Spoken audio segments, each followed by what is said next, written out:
जय माँ लक्ष्मी। जय हो भगवान धन्वंतरि की। प्रिय भक्तगण, कार्तिक कृष्ण पक्ष की त्रयोदशी तिथि के दिन धनतेरस का पर्व पूरी श्रद्धा व विश्वास के साथ मनाया जाता है।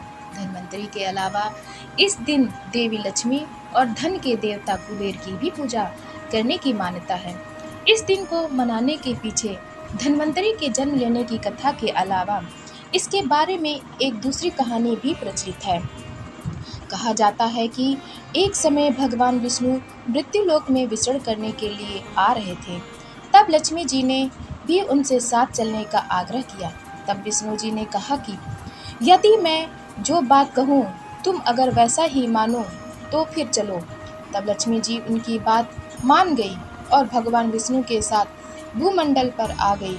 कुछ देर बाद एक जगह पर पहुंचकर भगवान विष्णु ने लक्ष्मी जी से कहा कि जब तक मैं ना आऊं तुम यहाँ ठहरो, मैं दक्षिण दिशा की ओर जा रहा हूँ, तुम उधर मत आना। विष्णु जी के जाने पर लक्ष्मी के मन में कौतूहल जागा कि आखिर दक्षिण दिशा में ऐसा क्या रहस्य है जो मुझे मना किया गया है, और भगवान स्वयं चले गए। लक्ष्मी जी से रहा न गया और जैसे ही भगवान आगे बढ़े लक्ष्मी भी पीछे पीछे चल पड़ी। कुछ ही आगे जाने पर उन्हें सरसों का एक खेत दिखाई दिया जिसमें खूब फूल लगे थे। सरसों की शोभा देखकर वह मंत्रमुग्ध हो गई और फूल तोड़कर अपना श्रृंगार करने के बाद आगे बढ़ी। आगे जाने पर एक गन्ने के खेत से लक्ष्मी जी गन्ने तोड़कर रस चूसने लगी। उसी क्षण विष्णु जी आए और यह देख लक्ष्मी जी पर नाराज होकर उन्हें शाप दे दिया कि मैंने तुम्हें इधर आने को मना किया था, पर तुम न माने और किसान की चोरी का अपराध कर बैठी। अब तुम इस अपराध के जुर्म में इस किसान की 12 वर्ष तक सेवा करो। ऐसा कहकर भगवान उन्हें छोड़कर क्षीरसागर चले गए। तब लक्ष्मी जी उस गरीब किसान के घर रहने लगी। एक दिन लक्ष्मी जी ने उस किसान की पत्नी से कहा कि तुम स्नान कर पहले मेरी बनाई गई इस देवी लक्ष्मी का पूजन करो, फिर रसोई बनाना, तब तुम जो मांगोगी मिलेगा।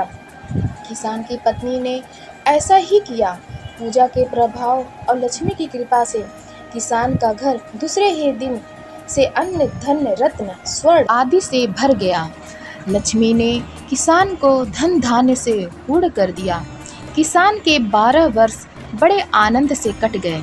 फिर 12 वर्ष के बाद लक्ष्मी जी जाने के लिए तैयार हुई। विष्णु जी लक्ष्मी जी को लेने आए तो किसान ने उन्हें भेजने से इनकार कर दिया। तब भगवान ने किसान से कहा कि इन्हें कौन जाने देता है, यह तो चंचला है, कहीं नहीं ठहरती, इनको बड़े बड़े नहीं रोक सके। इनको मेरा शाप था, इसलिए 12 वर्ष से तुम्हारी सेवा कर रही थी। तुम्हारी 12 वर्ष सेवा का समय पूरा हो चुका है। किसान हठपूर्वक बोला कि नहीं, अब मैं लक्ष्मी को नहीं जाने दूंगा। तब लक्ष्मी जी ने कहा कि हे किसान, तुम मुझे रोकना चाहते हो तो जो मैं कहूँ वैसा करो। कल तेरस है, तुम कल घर को लीप पोत कर स्वच्छ करना, रात्रि में घी का दीपक जलाकर रखना और शाम काल मेरा पूजन करना, और एक तांबे के कलश में रुपए भर कर मेरे लिए रखना। मैं उस कलश में निवास करूंगी, किंतु पूजा के समय मैं तुम्हें दिखाई नहीं दूंगी। इस एक दिन की पूजा से वर्ष भर मैं तुम्हारे घर से नहीं जाऊंगी। यह कहकर वह दीपकों के प्रकाश के साथ 10 दिशाओं में फैल गई। अगले दिन किसान ने लक्ष्मी जी के कथानुसार पूजन किया। उसका घर धन धान्य से पूर्ण हो गया।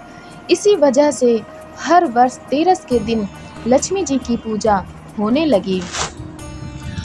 कथा अच्छी लगी हो तब आप हमारे चैनल सनातन कथा संग्रह को लाइक करें, शेयर करें और सब्सक्राइब करें। धन्यवाद।